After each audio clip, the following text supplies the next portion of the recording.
Have you ever felt so discouraged you almost quit the aquarium hobby? Maybe you actually did. If so, you're not alone. When I asked this question, more than half of you said yes, that at some point, something went so wrong, so unexpectedly, that it made you want to walk away. But here's the truth. It's not the moment of failure that defines you, it's what you do next. I read through your stories, and every single one carried a piece of humanity that reminded me why this hobby is so special. One person told me about coming home from class years ago to find her young son had tried to help clean the tank by tossing baby wipes into it. The tank was filled with struggling fish, and it broke her heart so much that she gave up the hobby for over 15 years. But years later, when her son was older, they found that same old tank together, dusted it off, and started again. What began as a painful memory turned into a shared passion that brought them closer. That's not just an aquarium story, that's a story about life. Then there was someone who carefully prepared for a cross-country move, packed everything perfectly, maintained temperature, made sure every fish and shrimp would survive those few days on the road. But when they arrived and began to unpack, most of their aquatic family had perished. Imagine that moment. You did everything right. You cared, you planned, and it still went wrong. That person couldn't bear to start over and gave away the survivors. It took years before they could bring themselves to set up another tank, but when they didn't just rebuild an aquarium, they rebuilt courage. Another shared how they battled mental health struggles and decided to quit for a while, thinking maybe they just didn't have the strength anymore.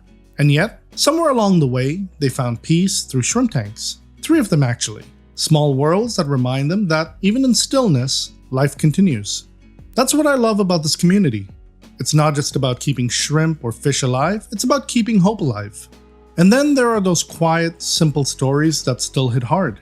Like the aquarist who lost their favorite betta after it jumped out of the tank, or the one whose guppies overran their system until everything spiraled out of balance. There's also one who tried to do everything right, only to lose fish to hidden toxins in their tap water. These moments hurt, they leave a mark, but they also teach us something that few hobbies can, that caring deeply will always carry the risk of loss, and yet we still choose to care. And I've been there too. When I was in my early 20s, I had a 75-gallon aquarium that I loved. It was my pride and joy until one day it sprung a leak. I had no choice but to rehome my fish, and losing that tank along with everything that lived in it absolutely broke me. That was the day I quit the hobby, and I stayed away for about 17 years. But eventually, that spark came back. I decided to give it another shot, to start fresh. Over the past few years, I've faced other losses too. Shrimp, fish, and more recently, Sonic, my alien betta. Each one hurt in its own way. Moments like those can make you question whether you have it in you to keep going. But I've learned that grief is part of this journey. You let yourself feel it, and then, when you're ready, you carry on because you've made a commitment to care for these creatures. And that commitment matters. That's what makes Aquarists remarkable. Most people see a tank, we see a living ecosystem. Something fragile, but worth nurturing. And even when it breaks, we rebuild it. Even when the water goes cloudy and the losses pile up, we start again. Not because it's easy, but because something in us refuses to give up. You see, our tanks are mirrors. They reflect who we are and what we value. They teach us patience, because nothing good happens overnight. They teach us empathy, because even the smallest shrimp has a story. They teach us responsibility, because the health of that little world depends entirely on us. But above all, they teach us resilience, the courage to start over after everything crashes. So what do you do when everything falls apart? You rebuild. And when you think about it, that's not just a hobby lesson, that's a life lesson. Every one of us will face moments where everything seems to go wrong, where the tank we poured our hearts into becomes a mess we don't even want to look at. In those moments, it's easy to tell yourself it's not worth it. But if you listen closely, the hobby whispers something back. Try again. Because the truth is, progress in this hobby doesn't come from perfection. It comes from persistence. Every mistake becomes a stepping stone. Every loss becomes a reminder to slow down, to test the water, to learn, to adapt. You start realizing that your tanks evolve just like you do, through trial, through error, through patience. And somewhere along the way, that patience starts to change you. You stop rushing things in life the same way you stop rushing to add shrimp to a new tank. You stop comparing your tanks to others, and instead, you appreciate what's growing quietly in your own corner. You stop seeing setbacks as failures and start seeing them as opportunities to rethink, to rebuild, to rediscover joy. I've always believed that keeping aquariums is not just about keeping life in the tank. It's about keeping life in perspective. The more time you spend observing, the more you realize how delicate balance really is. One small change can affect everything. But that also means that one small act of care, one water change, one adjustment, one decision not to give up can bring everything back to harmony. And that's why we stay. We stay because of that first moment of magic. The first time we saw a shrimp buried with eggs, or a betta flare its fins and gills, or a plant pearl under perfect light. Those moments remind us why we fell in love with the hobby in the first place. They remind us that the beauty of this world isn't in control, it's in connection. So if you're listening to this right now and you've been thinking about quitting, maybe your tank crashed, maybe your favorite fish passed away, or maybe life just got too heavy, take this as a sign not to give up completely.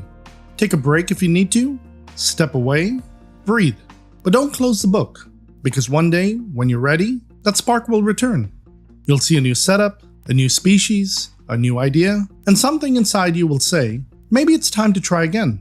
And when that moment comes, you'll realize something powerful. You didn't just rebuild a tank, you rebuilt yourself. Because this hobby, our hobby, is about more than aquariums. It's about curiosity, it's about care, it's about community. Every tank you set up, every mistake you make, every creature you nurture, it all adds to a story that's uniquely yours. And the best stories are never the ones without challenges. They're the ones where you fell down, learned, and came back stronger. So if you've ever felt discouraged, I want you to remember this. You're not alone. Every aquarist you admire has had their own crash, their own heartbreak, their own moment of almost quitting. But they kept going. And that's why they're still here. Not because they never failed, but because they refused to let failure be the end of their story. The next time you look at your tank, don't just see glass and water. See resilience, see growth, see proof that even when things fall apart, they can come back together, often more beautifully than before. Because the real magic of this hobby isn't in the aquariums we build, it's in the people we become while building them. In the end, this hobby isn't really about tanks or shrimp or fish. It's about what they awaken in us: patience, compassion, responsibility, resilience. Every tank you've ever set up, even the ones that didn't last, taught you something. Every loss shaped the way you care. Every new beginning proved that you still have hope. So if you ever find yourself standing in front of a quiet tank, wondering if it's all worth it, remember this moment. Remember why you started, not for perfection, but for connection. Because the truth is, what we build inside these glass boxes often reflects the best parts of who we are outside of them. And that's something worth holding on to. So if you're still here, maybe you needed this reminder. Maybe something in your tank hasn't gone right lately, or maybe you're just feeling tired. I get it. We've all been there. This hobby teaches us more about ourselves than we realize. It teaches us that growth takes time, that healing takes patience, and that even when things fall apart, life has a way of rebuilding, sometimes even more beautifully than before. So don't quit. Take a breath. Step back if you need to. But when you're ready, come back stronger. Because your aquariums and your story are still being written. And if no one's told you this lately, let me be the first. You're doing better than you think. The fact that you care this much, that you feel the loss, that you keep learning, that you're still here, that's what makes you part of something bigger than a hobby. It makes you part of a community and part of the SC family. Thank you for being here, for caring, for listening, for learning, and for not giving up. I'm Andy, thanks for watching, and I'll catch you in the next one.